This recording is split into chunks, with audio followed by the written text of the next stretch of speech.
Statistically speaking, twin-to-twin transfusion syndrome is not a concern for the majority of twins, but it can be a serious complication for many twin pregnancies in which the babies share a placenta, and it can result in severe health problems and even death for one or both of the unborn twins. Today we are here with Mary Slayman of the Twin-to-Twin Transfusion Syndrome Foundation to raise awareness of this problem and help expecting twin parents to better understand what options they may have to combat it. This is Twin Talks. The ultrasound shows your babies to be healthy. What? Did you say babies? You're huge. Are you having twins? Are they natural? Which one do you like better? Twins, huh? My neighbor's cousin's brother's uncle's a twin. So can they read each other's minds? How do you tell them apart? Twins? You got a 2-for-1. Do twins run in your family? Double trouble. You're not having any more, are you? At least you're not Octomom. If you're pregnant with twins or you're an experienced twin parent, odds are you've heard it all before. Now it's time to hear from the experts. This is Twin Talks, Parenting Times 2. Welcome to Twin Talks. Twin Talks is your online, on-the-go support group for expecting and new parents of twins. I'm your host, Christine Stewart Fitzgerald. Want to know all about the episodes we've released so far? Visit the episode guide on our website at newmommymedia.com. That's also where you can subscribe to our newsletter to learn about our latest episodes. And if you like to listen to episodes on the go, then subscribe to Twin Talks on iTunes or download our free apps. Here's Sunny with details on how you can get involved with Twin Talks. All right. So we have different segments that our listeners can participate in. And this is a great way to become involved, especially if you're not quite ready to join us, on the show on one of our topics and just kind of want to get your feet wet. This is a great way to do it. So first, we have a segment where you can ask all of the experts that we have listed on our website. We call them our featured experts, our Ask the Experts. This is a great tool that you can use to ask them questions. So anything that relates to, pregnancy, we've got some perinatologists that are on there, pediatricians, lactation consultants, anything that would really impact your twins for the first 5 years or so of life. Our experts are trained to know more information about. So if you have questions that it's not something immediate, obviously you need to seek immediate medical attention. You need to do that on your own. But if it's something that other parents could really benefit from and a general question you have, we would love to explore that. So you can definitely submit your questions to us, and you can do that through the website. And also, we have a fun segment. In fact, we're going to do it a little bit later in the show called Twin Oops. And it's where our twin parents share funny stories that have happened between them and their twins and just raising twin parents, or perhaps it was something that happened during your twin pregnancy. And so we love to share those funny stories. So those are just a couple of the segments that we have on the show. We'd love to have you participate in any of the segments that we have on our show. And you can find out more information about that on our website at newmommymedia.com. Just go to the show section and go down to Twin Talks, and you can find out more information there. And so that's a couple of ways you can get involved. Well, let's meet our parents and our expert today who are joining in our conversation about twin-to-twin transfusion syndrome. So tell us a little bit about yourself and your family and what your connection is with this disorder. And I'm going to start out with Mary. I know as president of the foundation, I know this is a very personal connection for you. So can you tell me about that? Yes. I was diagnosed with twin-to-twin transfusion syndrome in 1989. At that time, there was no internet. There was really no way to reach out and connect with anyone to get extra help. And I delivered my twins, Matthew and Stephen. My son, Stephen, sadly passed away, and his brother Matthew survived and has helped me throughout his whole life with the foundation. And it really has become my life's conviction and my life's work. Wow. Now I can hear the emotion in your voice. So I really appreciate that you're here with us. Let me jump over to, Brooke. Hi, my name is Brooke, and I am a first-time parent, and I got pregnant with twins, so that was very emotional. And then as soon as we got into about 17 weeks or so, we started having complications with our pregnancy and got diagnosed with twin-to-twin transfusion syndrome along with vasoprevia. So it was a whole roller coaster. But the girls are here now. They just turned 6 months, Faith and Sophia. And Faith was my baby A, who was the smaller one. And she's still a little bit smaller than her sister, but they're healthy and growing. And We got diagnosed just at stage 1, so we did go up to the Hollywood Presbyterian Hospital to see Dr. Schmeit for a consult for surgery, but it never progressed to stage 2 where their bladders aren't emptying, so it was just kind of a week-by-week case, but I did have to be on 5 months of bed rest with a month-long hospital stay at the very end, so there was a lot involved with that. That's pretty much everything in a nutshell. Wait, 30 seconds. And it's great to hear a positive outcome. And, we know it's not always positive. So that's why we're trying to really have just different perspectives on this episode. So I wanted to introduce Christine. Maybe you can just give us a snapshot of your experience. Hi, my name is Christine Iovino. I'm connected to TTTS because I lost my twin boys in 2013. I have a beautiful daughter. She is 4, so she was my first child. I also have a 20-month-old son, and I am 33 weeks pregnant right now. So I lost my boys, Robert and Christopher, in 2013. There's a lot of details to my story. I was 24 weeks pregnant. I had the laser surgery. Well, I was really 22 and a half weeks pregnant, and I lost them after the surgery. My number one concern about and challenge with TTTS is that there is not enough awareness. And I am so thankful that you are doing this podcast. It really makes me happy. My OB and high-risk doctors did not properly care for me. I know this wasn't their intention, but for whatever reason it was, they delayed my treatment because they were not really following the protocol for twin-to-twins. Well, when you have identical twins, there's a protocol to follow, really. And unfortunately, but fortunately, I met Mary, who has been amazing inspiration to me. I met her just really, we got connected in the whole midst of going into labor early and having, emergency laser surgery. So she was more of my connection after I lost the twins. But, I do feel like my story is hopeful. It's sad, but it is hopeful because through Mary, with the help of her and the foundation, my husband and I have been advocates to spread awareness for TTTS, and that has really helped my healing. I'm just so thankful for opportunities like this where we can spread awareness, and it just helps me honor Robert and Christopher. Oh, that's great. And I love that you're able to use your pain to something very positive. I'm going to just jump to Kristen. Yeah, I have a long story too, but I'll condense it as good as I can. I got pregnant with the twins, which was a complete surprise. I do have 3 other children. And, but this was my first set of twins, and, everything, I really didn't know anything about twins at all prior to this pregnancy. But, they had kind of given us a heads up about what they would be looking for in ultrasounds. And they had mentioned the TTTS, and they said, don't Google it, and don't worry about it. We'll be watching for it. And then if, anyways, come to find out at about, 18 weeks, I started having fluid discrepancies.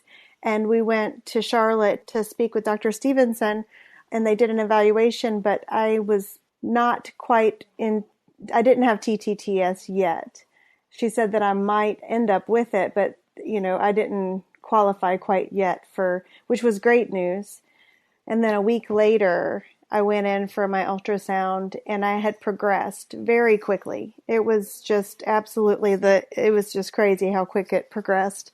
So I guess week 19, I was stage 3 at my doctor's office in Asheville, and they actually got me into Cincinnati for surgery within a couple of days. I guess we came home and we left within a day to go up there, and the following day had all the scans they do and everything, and then I had my surgery. And I had really odd intermittent changes, so I went from a stage 3 back down to a stage 2. It was very odd, but anyways, we were given a very poor prognosis for my donor twin. It was really sad, and thank goodness I had Mary, because actually the first website that I came across when I did Google it against the doctor's advice was Mary's, and I was so glad to find the Twin-to-Twin Transfusion Syndrome Foundation, because it was, reliable information, and everything was, it wasn't all fear-based. It was really such a positive experience.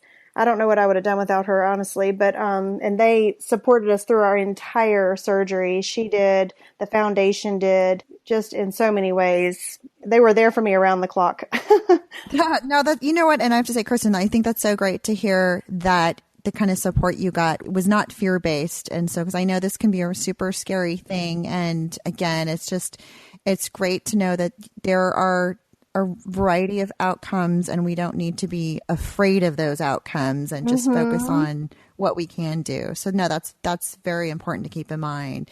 One more parent, Cassidy, thanks for your patience. No problem. Maybe just give us a little snapshot of your experience. So yeah, my experience is a little bit unique. It has a happy ending. So I have 20-month-old girls, Arden and Hadley, and I am a weird person who did not know that I was having twins. This is sort of a crazy story, but the short version is my husband and I planned a home birth, and my pregnancy was fantastic. It went perfectly. All of my measurements everywhere along the road were perfect. And when it came time to do the ultrasound, we decided against it because everything had been so normal, and we thought there would have been an indication somewhere if something was really not normal. So we thought an ultrasound is, anything we learn from it isn't going to change what we do. So it turns out there would have been a really good reason to check, and we were having two. So my twins were born at home at 37 weeks. And when our baby A came out first, she was only 4 pounds. And that was the first clue that I wasn't done yet. So baby B turned out to be over 7 pounds, which was the baby we were feeling the whole time. And sort of after the fact, we learned that most likely they had been in a TTTS situation, but we didn't know about it, and everything turned out totally fine. And all of my Googling after the fact made me really grateful that things turned out as well as they did, because now I know everything that could have happened. And had we known, we absolutely would have gone through everything and done whatever the doctors told us to do, but we didn't. And so it's a don't try this at home situation, but everything is great. The cautionary tale that turned out okay. Exactly. Oh my gosh. Well, I mean, we're glad that you did have a positive outcome, because obviously things could have been different. But, yes, very different. Yes. No, thank you.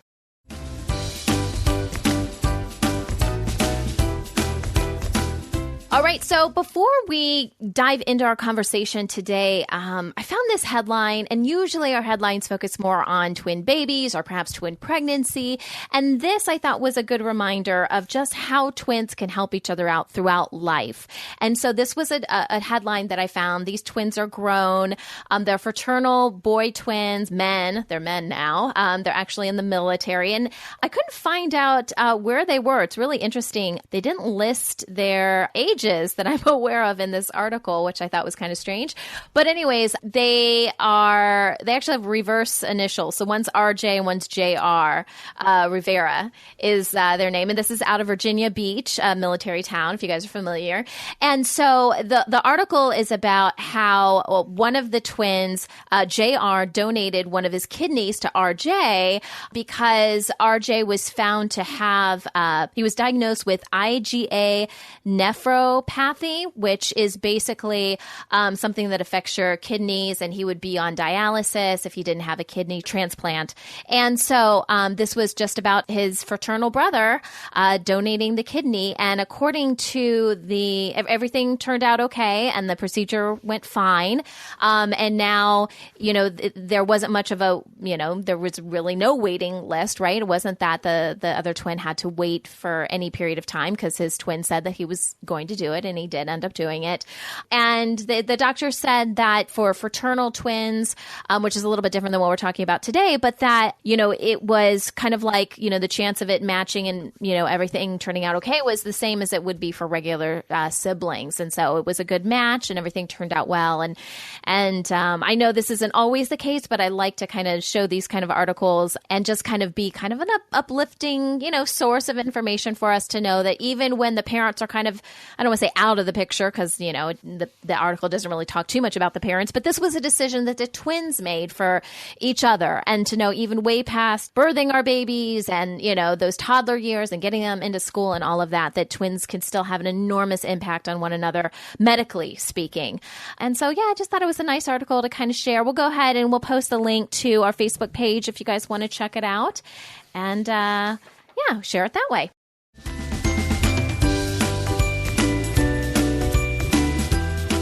Well, today we're here to talk about a medical condition that's called twin-to-twin transfusion syndrome. And joining us is Mary Slayman of the, I'm going to say TTTS Foundation. We'll just abbreviate here. And we have a group of parents who have experienced this condition. So, Mary, can you help us understand a little bit more about this condition in general? I mean, like what type of twin pregnancies are affected by this? Twin-to-twin transfusion syndrome, or TTTS, is a random disease of a monochorionic placenta. So it's one placenta shared by two or more babies, which could be twins or babies in a higher order pregnancy, such as triplets, quads, or more. It can and has been reported in dichorionic, diamniotic pregnancies, but it's extremely rare, and that's where the two placentas would be fused. When that happens, it's really crucial for the placentas to be analyzed after birth with a pathologist and pictures taken so it can be formally written up and recorded. So we know it's only identicals because only identicals are possibly sharing a placenta. We know that fraternals don't share a placenta, but I think you're also saying that in the case of, there are some cases of fraternal twins who have fused placentas that could have this as well, but although more rare. So the main focus is the monochorionic twins. I hope I'm getting that right. Correct. Monochorionic, one placenta and two amniotic sacs. Monochorionic, diamniotic. Okay, good to know. So now can you describe kind of in layman's terms, so what exactly is TTTS? I mean, what's the condition itself? Well, you go back to after conception when the embryo splits between 4 and 8 days after you conceive. The umbilical cords will randomly attach to the one placenta that they're going to be sharing. The cords are basically claiming their space, and the blood vessels form in such a way that it's predetermined at some point in the pregnancy the syndrome is going to be triggered. So the way I describe it to parents in very layman terms is that I have them visualize a capital letter H. The two outer lines of the H represent independent blood vessels that go from the placenta to one baby's umbilical cord, just to that baby alone, to nourish that baby. And then there's blood vessels from the placenta that go to the second baby's umbilical cord, just to that baby alone. And that's what's called placental share, how much placenta nourishes each baby separately.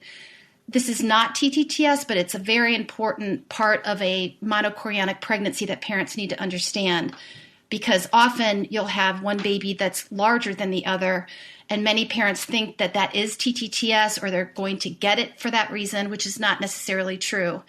What it could mean is that you may deliver sooner than expected because the smaller baby runs out of its share of placenta. Now, is this something that it just happens overnight, or does it gradually develop over time? So is it worsen? So when would expectant moms first discover this? Well, it's crucial for a pregnant mother to get an ultrasound as early as possible to find out if she's pregnant with twins, as early as 8 weeks, but definitely within the first 12 weeks, because they can 100% see that thin dividing membrane within the first 3 months. If they find out they're pregnant with twins, they immediately need to ask, is there one placenta or two?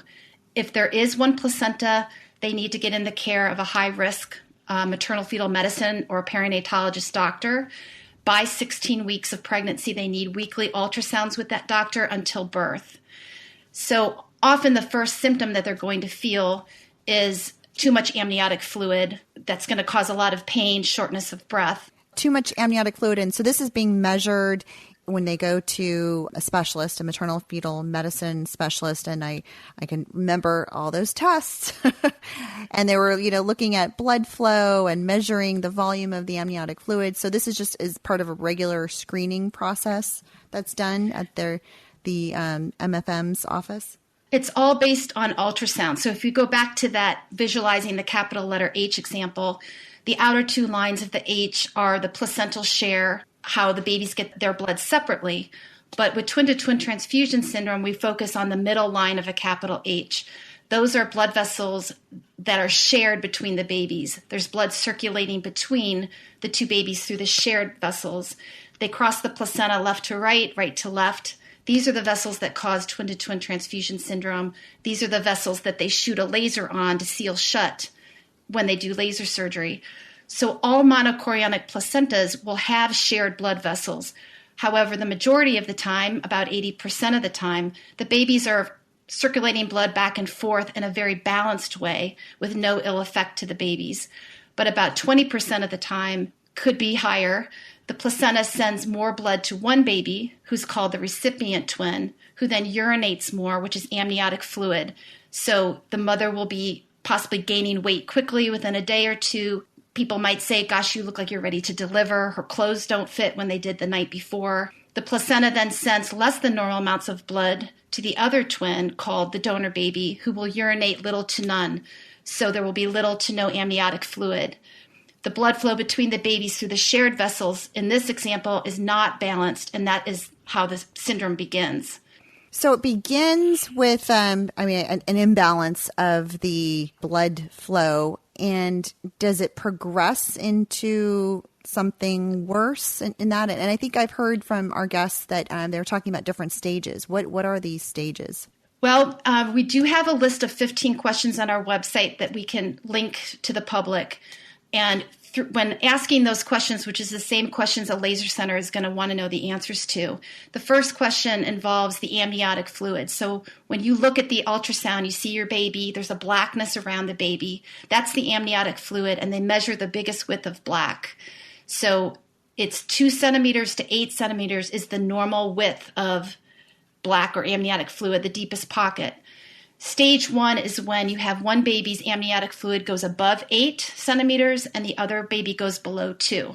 Stage 2 is when you don't visualize the bladder of the smaller donor baby any longer. It's still there, but it's not urinating enough to show. And you need to look on ultrasound for at least 30 minutes to see a baby urinate. Stage 3 is when they do the Dopplers, the blood flow through the umbilical cords, and they also can do the blood flow through into the brain. If those Dopplers are not normal in any way, that becomes stage 3. And then stage 4 is called when you see high drops in the recipient baby who gets too much blood flow and has too much amniotic fluid. There's no more room for this amniotic fluid or urine to go, and it starts to absorb this into the baby's body. So you'll see edema.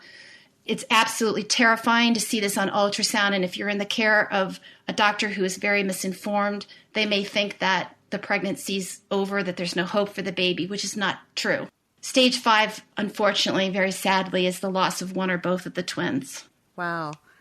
So from a health standpoint of the babies, it sounds like, edema is one of them, just because I'm sure there are some other effects that can happen having that, or just not being able to circulate that extra fluid in the body. What are some of the other health concerns for the babies? It depends on what stage that you're in. Stage 1, again, it can be very mild. You may go to stage 2, you may get better. Nobody ever thinks about it getting better, but it can. But basically, both babies are at risk. It's life-threatening. They're both at risk for heart failure, but for opposite reasons.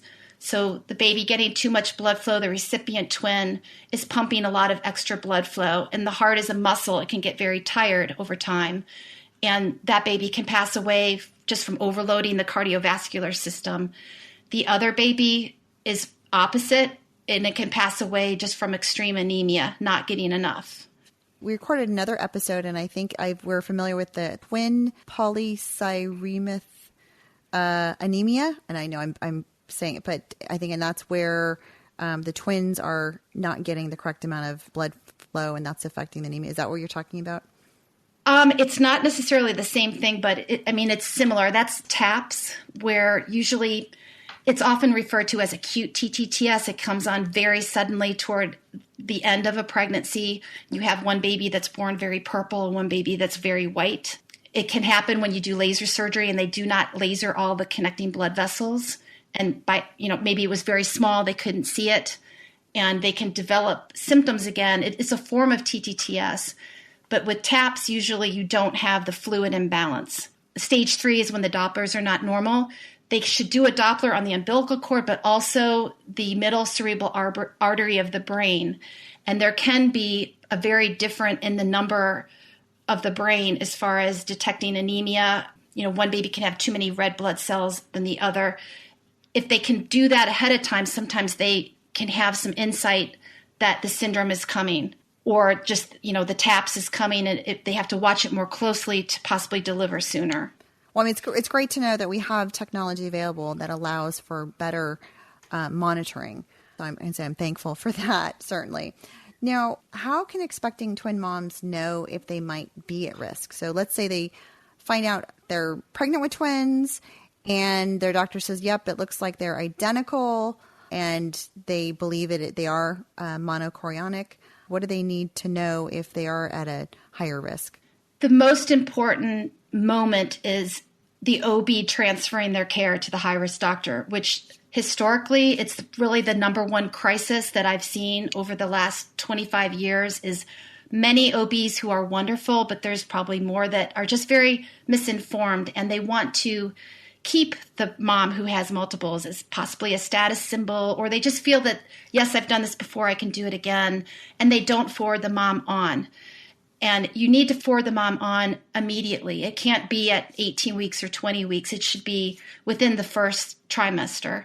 So if a mom is not getting forwarded on, they may not even know what an MFM doctor is, but that's the most important part, is to get in the care. If they're at 18 weeks and they're not getting referred to an MFM, then that's a very serious sign. So anyone listening, if you're carrying identicals, you should be seeing an MFM, right? Well, you have to understand that laser surgery can be done as early as 16 weeks of pregnancy. So if you had the syndrome at 16 weeks, let's say you had too much amniotic fluid, you just thought it was weight gain, you had shortness of breath, you call your OB. And I think one of the guests today went through this herself, is that most OBs, you don't usually get to the doctor, but maybe a nurse who says, that's just typical for twins, or you've never been pregnant before. This is what you're going to feel. We'll see you at the next appointment. And the mom is trying so hard. She knows something isn't right, but everyone's going to want to feel better if someone says everything's fine, but it's really not fine. What happens is a lot of the times the syndrome has progressed much worse when they go to their appointment than if they could have just been seen sooner. At 18 weeks, you could lose both your babies. If you got in sooner, you could have had the surgery and they were already better. So we're talking about the different types of diagnoses and the process behind that. And you've mentioned treatment as well, like laser surgery particularly. Is that the main treatment option available to the moms? It sounds like it's pretty new. Has it been around very recently? The laser surgery was actually first performed 27 years ago. So when I was pregnant, if my doctors had told me about the surgery, I would have been the second mom in the world to get it. I had very negligent care myself. And one of the best things that happened in this cause is the invention of the internet, which was around 1995. Once the internet came to be, parents were able to find the foundation. They learned about the laser surgery, and many got very angry and went back to their doctors. Why didn't you tell me about this? I'd like to learn more about it. And that's what happened in the medical community, is that it became much more acceptable and more laser centers came to be. And so when I was pregnant, there were still doctors that would do amnio reductions. That's pretty much all we had. And they would drain the fluid off of the baby that had too much amniotic fluid. They still do that today. It's still offered. It's still a good option. It just depends on what symptoms the babies have. You actually have to qualify for laser surgery. You can't just get it because you want it or you read about it. But it is considered the first choice for mostly stage 2 and higher. Moms really should go on horizontal rest. That helps send more blood and oxygen to the placenta. It takes pressure off the uterus. And there has been some research in slowly sipping high protein drinks throughout the day, such as Boost High Protein or other similar drinks like that, because the mom can become very malnourished. And so these are things that she can do right away as they're devising a good medical plan. And, as far as the laser surgery goes, can you tell us a little bit about the statistics for laser surgery? I mean, do we have any success rates available? I think what's really important for parents to know is that the laser centers, there's about 20 in the country right now, are really the true TTTS experts. And to never really put 100% faith in any of their doctors, it's important for them to reach out and contact the laser centers themselves, ask their doctors to do the same, and transfer medical records over, of course. But every laser center is going to have different statistics for the surgery that they do. They're all going to have different levels of experience. Some may have only done 100 surgeries. Someone else may have done 1,000 surgeries. So it's really important for them to be involved in reaching out to get that. But all we know is that it's a very life-threatening situation for the babies. But I don't want parents to be afraid. I want them to always celebrate finding out that they're pregnant with identical twins. It's a complete miracle and joy. And not to be afraid to learn about TTTS, because it will empower you and uplift you and create a better medical care for your babies. And that's what I do with the foundation. Is if I'm talking to someone, they're usually crying and in shock and can't speak at the beginning of a conversation. And my goal is at the end that they're maybe even like laughing, like they are so much stronger and they know what to do and they know what questions to ask. And if some doctor says something can't be done, they know to reach out to another doctor and get multiple opinions. Well, that's a great note. So we're going to take a break, and when we come back, we're going to talk with our parents about their experience in getting diagnosed and treated for TTTS.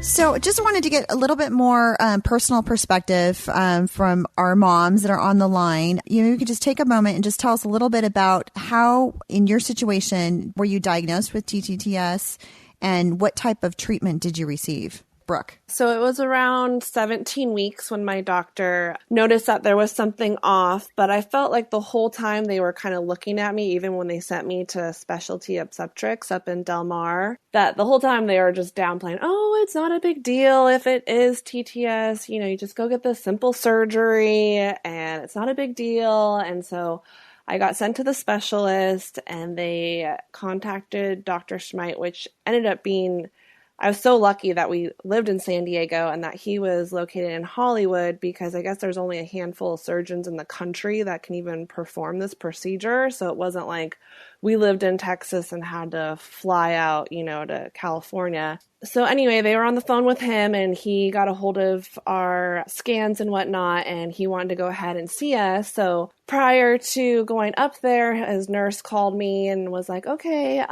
so just so you know, we have this new segment that goes over everything, the whole surgery. Why don't you go ahead and check that out so you have an idea of what's gonna possibly happen. We're gonna schedule you for surgery just in case we need to move then. So I go onto their website completely blindsided, because I felt like the whole time everyone was just kind of downplaying. They probably didn't want to get me scared, which I could see that, but I ended up having to call out at work because I was just so distraught. And I was like, what? They're going to put lasers in me and my babies could possibly die. And then we went up to see the specialist, and he diagnosed us with just stage 1. We just had the measurements and we didn't need surgery because he only liked to perform surgery around the 24-week mark and if you're at stage 2. So we went home, and I remember that car ride, the air conditioning broke. So we were up in Hollywood and it was hot as hell. And it was just a whirlwind of emotions. I wanted to wail this cry. It was just so heartbreaking to know that one could die, both of them could die. And just knowing it was just a wait and see prognosis. There's nothing, even them, they just wanted to wait and see. It was just really in God's hands. So I really had like a come to Jesus moment, and just like a lot of prayer and tears and relying on friends and family. And throughout the rest of my pregnancy, every week I went and got scanned, and our numbers were right below where it would be concerned. And I had to spend 5 months on bed rest. And that's a long time. Yeah, in the middle of summer. So it was so hot, and I'm like huge and just stuck in a bed and reliant on people to feed me. Like I could barely take a shower. And but the good news is that they got here, they're fine. And I ended up naming my daughter Baby A, who was like the smaller baby. I named her Faith because through this whole experience, I really found my faith with her, and just so thankful that God let us keep our babies. And yeah, so that's pretty much my experience. But It was definitely a hard pill to swallow, to know, because you're so excited, like you're pregnant. And I was working with a few other girls who were pregnant, and I was like, well, I'm having twins. And then the reality of having twins is that it's automatically a high-risk pregnancy because your body's not supposed to make two babies. Then if you have identical twins, it goes up a little bit further on the high-risk pregnancy, and then all these other things start coming into play, and it's a lot. It's a lot. It is definitely a lot. Yeah. Well, thanks, Brooke, for sharing your story. And, now I want to catch Christine, since I know yours was a very different experience. Can you share? Right. Yeah. Yes. And I love hearing stories of hope about babies, identical twins. I think it's beautiful. And there is so much hope, and there's so many babies saved. So I just want to start with that. But yeah, my experience, I was totally blindsided by having twins. We wanted to have another baby, but we did not expect to have twins. I was really sick throughout my pregnancy. And right about around Christmas time, I was probably around like 21 weeks. I mean, I was sick throughout the whole pregnancy. I started to feel really sick around 21 weeks. I kind of was thinking that something was wrong. I was calling my OB a lot. And it's just really sad to me because I did try to reach out to my OB about my symptoms. And every time I called, I kept getting, oh, it could be round ligament pain. It could be this, it could be food poisoning. And the last time I did speak with my OB, she said, well, what do you expect? You're having twins. This is what happens. And I said, she actually, before all this happened, my OB and high risk, and I live in New York. These are supposed to be like the mecca of great doctors. And one of my high risks is all over some of the major hospitals, around the area. I mean, so it doesn't really make a difference, I think. It's just, you kind of have to be an advocate, I guess, for yourself. But they also advised me not to Google anything. So I kind of just left it in their hands. And, I kept calling and asking them what's going on. And I said textbook twin-to-twin symptoms to my OB, that I felt suddenly huge. It's that sudden weight gain that you have to really look out for. And she just told me, that's what you expect. You're having twins. So she told me to wait and stay home. And that was on a Wednesday. I was calling about a week early with all complaints. Then by Friday, I went in and she said, oh no, something's wrong. Go to your high risk. I went to the high risk. He said, oh no, something's wrong. And he ushered me off to my genetic counselor. At this point, neither of my doctors ever spoke to me about twin-to-twin transfusion syndrome. They maybe said 2 times I asked them, but it was all upon my initiation. And it was always, don't worry, it's so rare, your babies are going to be fine. And I was sent to the genetic counselor, and, I'm in total shock. I'm crying. I was alone there, and she just said to me, I've never even heard of this disease. And what she was doing was try to set me up with an appointment with a specialist in New York City to take a look at me and possibly do the laser surgery. But none of this was made clear to me. It was just, we're trying to make an appointment. I mean, I was just so, you're just devastated. And then I was sent home to wait. I waited 4 days till my appointment. And, with twin-to-twin is you are so swollen with extra fluid. I mean, I was 23 weeks. By the time I got to New York City, the specialist said, you're like a 40-week gestation size. They drained like 5 liters of fluid out of me. Wow. Oh my gosh. Yeah. And what happens, Mary has been so great with the foundation. After I lost my babies, it really helps in the healing process to talk to experts. She even got me in touch with Dr. Dalia, who pioneered this laser surgery. And, he informed me, he's like, at that point, your whole body is shutting down. Like your baby's bodies are shutting down, but so is the mother's.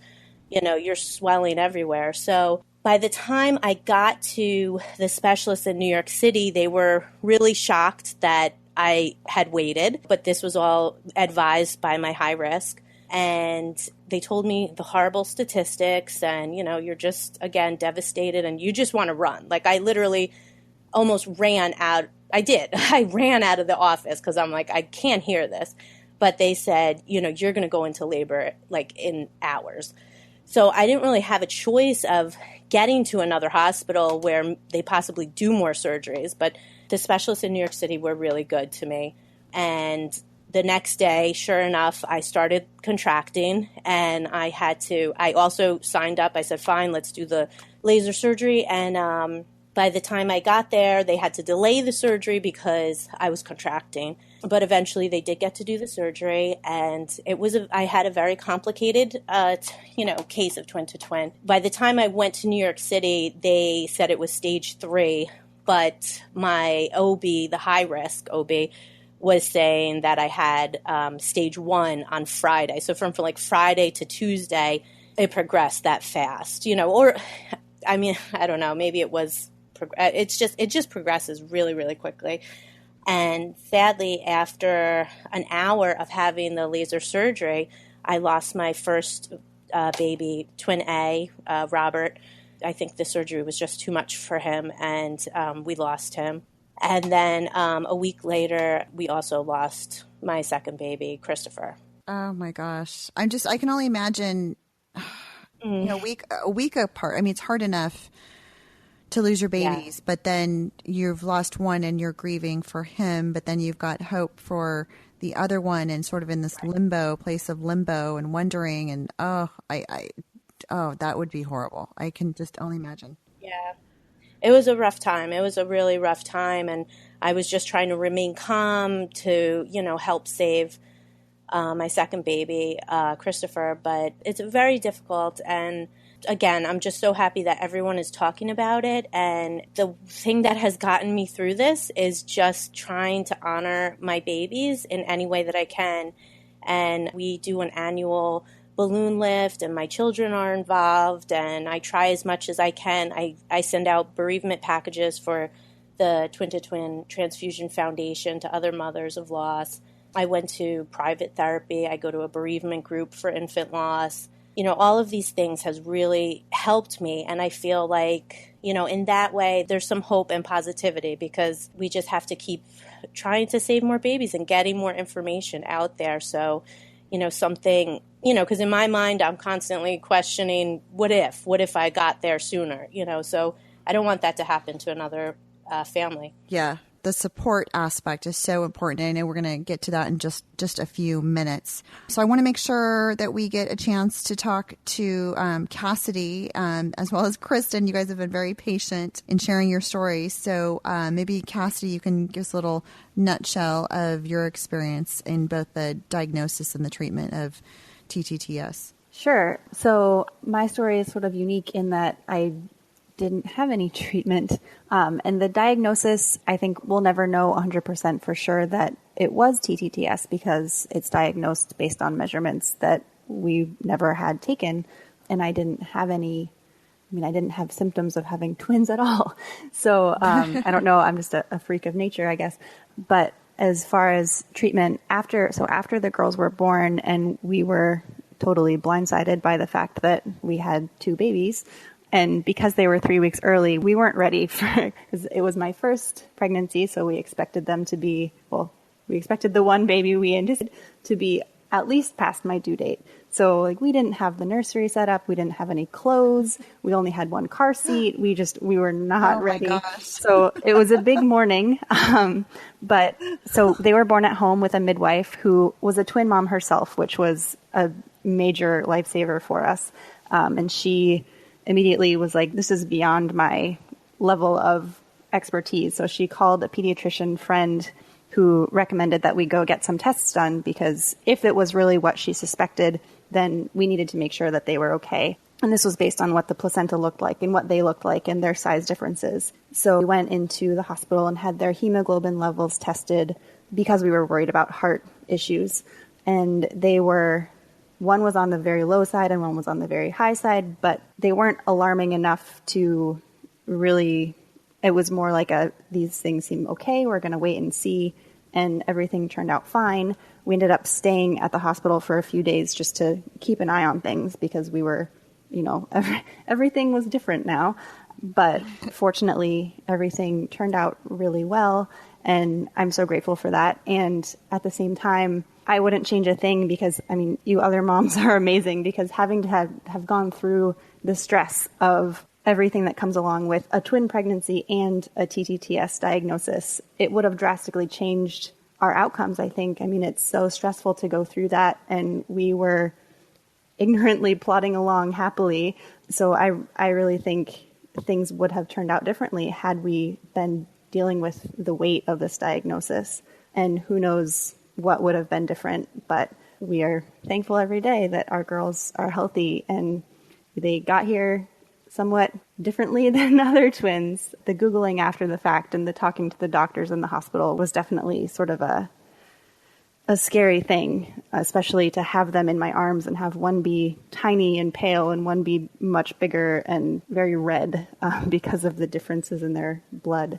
But they're healthy, and so that's sort of my odd take on this. And I've done a lot of research since, and the more I learn, the more I'm in awe of anyone who goes through this in real time and doesn't just have it dropped in their lap. Yes. Because I think, I can imagine that sometimes the knowledge is power, but as you said, you can be completely unaware and blissful. But if you do have that knowledge, there's the emotions that go with that and the responsibility that goes with that. And I'm sure it can be very burdensome. I wanted to check in with Kristen. So you've been waiting. So if you can tell us about your experience and how you were diagnosed as well. Well, I had I had 3 other kids and all home births and very easy, like kind of pregnant situation. So this was a whole new deal, but I did go in for an ultrasound kind of early on and realized I had twins. So I was automatically put through to maternal fetal medicine group, which was actually great because they were wonderful and they were definitely really on top of everything as far as knowing a lot about TTTS and that sort of thing.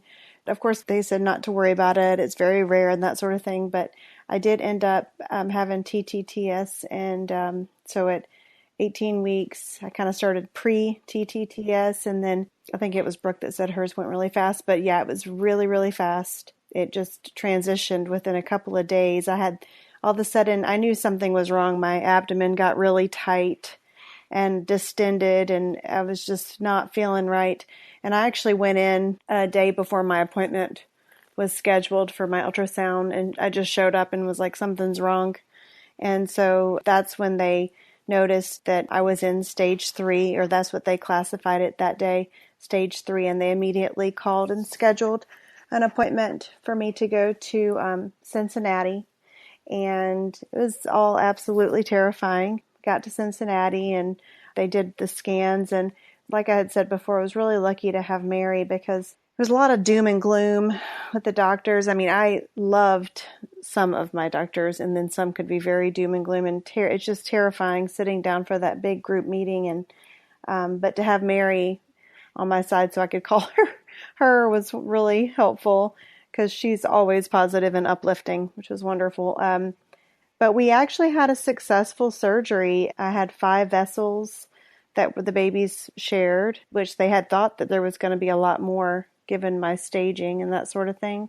but there wasn't. Both babies were fine. They did say that on the MRI scan that my donor baby, they didn't feel like one of the doctors felt like she was going to suffer severe brain damage from the imaging, but you can't go by imaging alone to really diagnose much of anything. So she's beat the odds. He didn't feel like she would make it through the surgery, and she did. He didn't feel like if she made it through the surgery that she would ever be able to do anything or make it through the birth process. And both babies were born.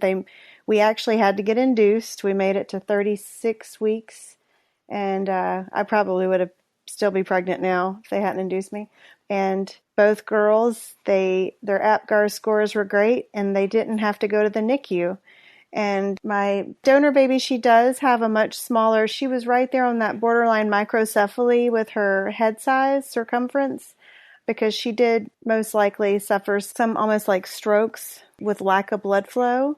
But with that said, the doctors, after she was born, they were very positive. They were, with her APGARs being so good, they said she might just need to catch up a little bit. And she's feeding great, and both babies are right on track. And so it's been like a blessing. The surgery was amazing. Everything was amazing. And terrifying. Yes, amazing and terrifying. That's probably a great way to summarize it. So, Mary, we've heard about a really variety of experiences here. So maybe you can tell me, in your dealing with families who have just been recently diagnosed with TTTS, what do you tell them who are struggling with that? I really want them to know that their babies are just so extra special, that they just need to look at this as getting extra special care for their babies, that there's really tremendous hope for them. There's nothing wrong with the babies. The focus needs to be on the placenta. What can we do to make the placenta function better? And no matter what they see on the ultrasound, it can be reversible, even at stage 4. No matter what a doctor might say, I've helped many people with babies in stage 4 completely turn around and have normal, healthy babies when they're born. So I just want them to really enjoy finding out that they're pregnant with twins. And I know that they're in shock and devastated, but that there's hope, and that I'm not going anywhere, that I'm going to be with them through this process. And if they need help flying to a laser center, then the foundation will help pay for that. We'll just do whatever we can to be of help to them, and just for them to have hope that this can all turn around, and to just focus on the 15 questions that we have. The answers to those questions for their babies is what they really need to focus on, not necessarily what happened to someone else, because every placenta is unique and different. That's a great summary, that we really can't expect to have the same experience as someone else, and we should remain very hopeful and positive. And I like what you said earlier, that sometimes it's just getting to the right care provider who understands the challenges. And I know we have to be our own health advocates. So I just want to encourage everyone out there. This, other conditions, just get educated and know what your options are and talk to your provider. And then Mary, maybe you could tell us a little bit about the type of support that you offer through your foundation. The support that the TTTS Foundation offers is really full circle, from finding out you're pregnant with twins to being diagnosed, all the way through the treatment, if your babies are in the NICU, if they have special needs, and unfortunately, if there's the loss of one or both babies. So I spend a lot of time on the phone, hours in social media. We have 7 different groups on Facebook for all those different categories of diagnosed, special needs, NICU, loss of one, loss of both, and survivors. So I'm always trying to make sure that they're surrounded with people who have been through what they're going through, that can uplift them and make them know that they're not alone going through this. And I had a very devastating experience. There wasn't the internet. There was no one to talk to. I spent a good 7-8 months on bed rest, just watching the seasons change. And I tell people I'm not a good role model for how I got through it at all. But what they can take from me is to really make sure that they get in the care of doctors that would even give them their cell phone. I mean, there's doctors out there that do that. And any family member that wants to talk to me, a mother, grandmother, the father, I do a lot of support on speakerphone with families in the room. I do everything I can to just get everyone on the same page and let them understand that they're not alone, that hundreds of people are going to be praying for them. And throughout the entire process, we're going to be there for them. Wow. Mary, I have to just say, I applaud you for, oh my gosh, all of your efforts over the last, 27 years. I can only imagine how many thousands of families that you've helped over this time, and just bringing so much more awareness and comfort to so many families. And I know it's great that we have guests on today who've both been recipients of support, and now they're continuing on in the giving of offering support to other families experiencing this. So I have to say, it touches me personally. I really applaud you and appreciate that. Thank you. When I talk to people, honestly, I'm almost talking to myself, that 24-year-old girl laying in bed who didn't have anybody to talk to. I almost envision me on the other end. And I really, truly, from my heart, I want to make it better for them than it was for me. Well, thank you. Well, thanks so much to our parents for joining us today. And be sure to visit our episode page on our website for more information about TTTS, as well as links to additional resources. This conversation continues from members of our Twin Talks Club. And after the show, we're going to talk with Mary about how her foundation is supporting families through this trial of TTTS. And for more information about the Twin Talks Club, visit our website, newmommymedia.com.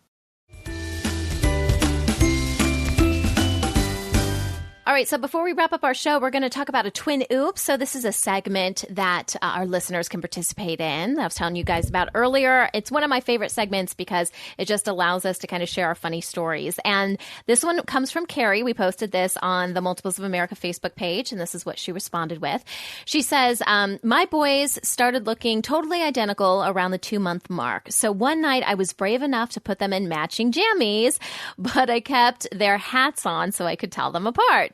Well, I went to change them before bed, and it's warmer upstairs than downstairs. The changing table is upstairs in their room. So I pulled their hats off, and I was just la-di-dying while changing diapers, and I totally forgot which one I was changing. So I had to strip them down and look at their belly buttons because one of my twins has an innie, twin A, and then B has an outie. So that's how I was able to finally tell them apart. And I think we can all, everybody that has identical twins, I think we can kind of be like, yeah, there's been some times that I've had to do a double take, at the very least, and been like, who's who now? So mixing up twins can be kind of easy depending on how much your twins look alike, right? Well, Carrie, thanks so much for sending this in. We really do appreciate it. If anyone has a twin oops out there that you want to share with us, we would love to share it on the show. You can visit our website at newmommymedia.com and leave us a voicemail. You can do that straight through the website, or you can just send us an email. And then you can also comment on our Facebook page, and we'll be happy to share it on our show. Well, that wraps up our show for today. We appreciate you listening to Twin Talks. Don't forget to check out our sister show, Preggy Pals, for expecting parents, the Boob Group for moms who give breast milk to their babies, Parent Savers for moms and dads with toddlers, and Newbies for newly postpartum moms. This is Twin Talks, Parenting Times 2. This has been a New Mommy Media production. The information and material contained in this episode are presented for educational purposes only. Statements and opinions expressed in this episode are not necessarily those of New Mommy Media and should not be considered facts. While such information and materials are believed to be accurate, it is not intended to replace or substitute for professional medical advice or care, and should not be used for diagnosing or treating healthcare problem or disease or prescribing any medication. If you have questions or concerns regarding your physical or mental health or the health of your baby, please seek assistance from a qualified healthcare provider. How would you like to have your own show on the New Mommy Media Network? We're expanding our lineup and looking for great content. If you're a business or organization interested in learning more about our co-branded podcasts, visit our website at newmommymedia.com. Hey mamas, Don't forget to check out Mighty Moms. It's our online community built for new moms just like you. Not only can you connect with other moms, but you can also join us backstage for special mom-only online events. And you'll also be notified when we're recording so you can join us as a special guest. Visit our website, newmommymedia.com, and click on the Mighty Moms banner. It's free. That's newmommymedia.com. See you there.